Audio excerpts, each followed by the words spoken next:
ಎಲ್ರಿಗೂ ನಮಸ್ಕಾರ. ನೀವು ನಮಸ್ತೆ ಮಾಡಿ, ನಮಸ್ತೆ ಮಾಡಿ ನೀವು. ನಮಸ್ತೆ ನಮಸ್ತೆ. ನಿನ್ನ ಮಾತೃಭಾಷೆ ಯಾವುದು ಮಗಳೇ? ಜಾಣ ಮರಿ. ಎಲ್ರಿಗೂ ಒಂದ್ಸಲಿ ಶುಭಾಶಯ ಹೇಳ್ಬಿಡಿ ಎಲ್ಲರಿಗೂ. ಕನ್ನಡ ರಾಜ್ಯೋತ್ಸವದ ಶುಭಾಶಯ. ಸರಿ, ಓಕೆ. ಎಲ್ರಿಗೂ ನಮಸ್ಕಾರ. ಮತ್ತೊಮ್ಮೆ ಎಲ್ರಿಗೂ ಕೂಡ ಕನ್ನಡ ರಾಜ್ಯೋತ್ಸವದ ಶುಭಾಶಯಗಳು. ಕನ್ನಡತಿಯಾಗಿ, ಒಬ್ಬ ತಾಯಿಯಾಗಿ ಕೆಲವೊಂದು ವಿಷಯಗಳನ್ನ ನಾನು ಇವತ್ತು ಮಾತಾಡ್ಬೇಕು ಅನ್ಕೊಂಡಿದ್ದೀನಿ. ಇಷ್ಟು ದಿನ ನಾವು ಕನ್ನಡನ ಪ್ರೀತಿ ಮಾಡಿದ್ದು, ಬಳಸಿದ್ದು ಒಂದ್ ಕಡೆ ಆದ್ರೆ, ಈಗ ತಾಯಿಯಾಗಿ ಮುಂದಿನ ಪೀಳಿಗೆಗೆ ನಾವು ಕರ್ನಾಟಕದ ಹಿರಿಮೆಯನ್ನ, ಗರಿಮೆಯನ್ನ, ಕನ್ನಡದ ಪ್ರಾಮುಖ್ಯತೆಯನ್ನ, ಕನ್ನಡ ನಿನ್ ತಾಯಿ, ಕನ್ನಡ ನಿನ್ ಉಸಿರು, ಕನ್ನಡ ನಿನ್ ಹೆತ್ತಮ್ಮ ಅನ್ನೋದನ್ನ ನಾವು ತಿಳಿಸ್ಕೊಡ್ಬೇಕಾಗಿದೆ. ಹಾಗಂತ ಬೇರೆ ಭಾಷೆ ಬಗ್ಗೆ ನನಗೆ ಯಾವುದೇ ವಿರೋಧ ಇಲ್ಲ. ನಾನ್ ನನ್ನ ಮಗಳಿಗೂ ಕೂಡ ಖಂಡಿತವಾಗ್ಲೂ ಬೇರೆ ಸುಮಾರು ಭಾಷೆಗಳನ್ನ ಕಲಿಸ್ಬೇಕು ಅಂತಿದ್ದೀನಿ, ಕಲಿಸ್ತೀನಿ ಕೂಡ. ಆದ್ರೆ ನಮ್ಮ ಮಾತೃಭಾಷೆ ಮೇಲಿನ ಗೌರವ, ವಿಶ್ವಾಸ, ವಾತ್ಸಲ್ಯ ಯಾವಾಗ್ಲೂ ಹಾಗೆ ಇರುವಂತಹ ಸಂಸ್ಕಾರವನ್ನ ಖಂಡಿತ ನಾನು ಕೊಡ್ತೀನಿ. ನಾವೆಲ್ಲರೂ ಕೊಡ್ಬೇಕಾಗಿರೋದು ನಮ್ಮ ಕರ್ತವ್ಯ.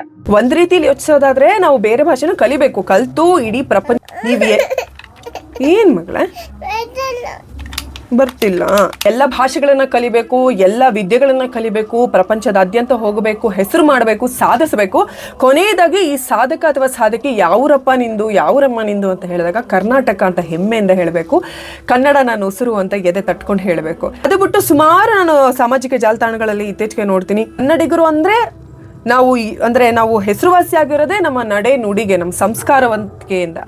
ಸೊ ಅದನ್ನೇ ಬಿಟ್ಬಿಟ್ಟು ಕೆಟ್ಟದಾಗಿ ಭಾಷಾ ಪ್ರಯೋಗ ಮಾಡೋದು, ಕೆಟ್ಟ ಪದಗಳನ್ನ ಬಳಸಿ ಬೇರೆಯವರಿಗೆ ನೋವು ಕೊಡೋದು. ಮೊದಲೇದಾಗಿ ನಮ್ಮ ತಾಯಿಯನ್ನ ಕಾಪಾಡೋದಕ್ಕೆ, ನಮ್ಮ ತಾಯಿಯನ್ನ ಪ್ರೀತಿಸೋದಕ್ಕೆ ನಮಗೆ ಬೇರೆಯವರ ಅವಶ್ಯಕತೆ ಇದೆನಾ ಅಂತ ಯೋಚನೆ ಮಾಡಬೇಕಾಗಿದೆ. ಇತ್ತೀಚೆಗೆ ಈ ವಿಷಯದಲ್ಲಿ ಬಹಳ ಸಲ ಯೋಚನೆ ಮಾಡಿದ್ದೀನಿ. ನಮ್ಮ ತಾಯಿನ ಕಾಪಾಡೋದಕ್ಕೆ, ಕಾವಲು ಕಾಯೋದಕ್ಕೆ, ಪ್ರೀತಿ ಮಾಡೋದಕ್ಕೆ ನಮಗೆ ಬೇರೆಯವ್ರಿಗೆ ನಾವು ಯಾಕೆ ಭಿಕ್ಷೆ ಬೇಡಬೇಕು? ನಾವೆಲ್ಲರೂ ಸಾಲ್ದ? ಕನ್ನಡದಾಗ ಇಷ್ಟೆಲ್ಲ ಮಕ್ಕಳಿದೀವಿ, ಕೋಟಿ ಮಕ್ಕಳಿದೀವಿ, ನಾವೆಲ್ಲ ಸಾಲ್ದ? ನಾವ್ಯಾಕೆ ಅನವಶ್ಯಕವಾಗಿ ಬೇರೆಯವರನ್ನ ಪ್ರೀತಿಸಿ ಅಂತ ಕೇಳೋ ಭರದಲ್ಲಿ ಎಷ್ಟೋ ಸಲ ಕನ್ನಡಿಗರಿಗೆ ಅವಮಾನ ಆಗಿದೆ, ಕನ್ನಡಿಗರ ಭಾಷೆ ಕೆಟ್ಟಿದೆ, ಕನ್ನಡಿಗರ ನಡವಳಿಕೆ ಕೆಟ್ಟಿದೆ. ನಮಗೆ ಗೊತ್ತಿಲ್ಲದೆ ನಾವಲ್ಲದೆ ಇರೋ ನಾವಾಗಿದ್ದೀವಿ ಅಂತ ನನ್ಗನ್ಸುತ್ತೆ. ಕನ್ನಡಾಂಬೆಗೆ ನಾವು ಅವ್ರಿಗೆ ಗೌರವ ತೋರಿಸೋದ್ರ ಮುಖಾಂತರ, ಕನ್ನಡ ಭಾಷೆಗೆ ಗೌರವ ತೋರಿಸೋದ್ರ ಮುಖಾಂತರ, ನಮ್ಮ ನಾಡಿಗೆ ಯಾರೇ ಬಂದ್ರೂ ಅವ್ರು ಹೊರಗಡೆ ಹೋದಾಗ ಕನ್ನಡದ ಬಗ್ಗೆ, ಕನ್ನಡ ಜನರ ಬಗ್ಗೆ, ಕರ್ನಾಟಕದ ಬಗ್ಗೆ ಬರೀ ಒಳ್ಳೆಯ ಮಾತುಗಳನ್ನು ಆಡುವಂತಹ ಸಂಸ್ಕಾರವನ್ನು ನಾವು ತೋರಿಸೋಣ. ಪ್ರಪಂಚದಾದ್ಯಂತ ಕನ್ನಡದ ಕಂಪನ್ನು ಸೂಸುವಂತಹ ಕೆಲಸವನ್ನು ಮಾಡೋಣ ಅಂತ ಹೇಳ್ತಾ, ನಿಮ್ಮೆಲ್ರಿಗೂ ಕೂಡ ಮತ್ತೊಮ್ಮೆ ಕರುನಾಡ ಹಬ್ಬ, ಕನ್ನಡ ರಾಜ್ಯೋತ್ಸವದ ಹಾರ್ದಿಕ ಶುಭಾಶಯಗಳು. ಸಿರಿಗನ್ನಡಂ ಗೆಲ್ಗೆ, ಸಿರಿಗನ್ನಡಂ ಬಾಳ್ಗೆ. ನಿಮ್ಮೆಲ್ರಿಗೂ ನನ್ನ ರಾಶಿ ಪ್ರೀತಿ.